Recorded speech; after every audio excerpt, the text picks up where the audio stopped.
هذا خلق الله فأروني ماذا خلق الذين من دونه بل الظالمون في ضلال مبين.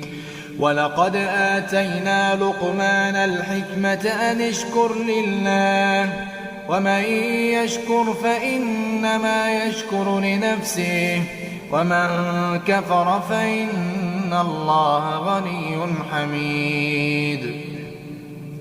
وإذ قال لقمان لابنه وهو يعظه يا بني لا تشرك بالله إن الشرك لظلم عظيم. ووصينا الإنسان بوالديه حملته أمه وهنا على وهن وفصاله في عامين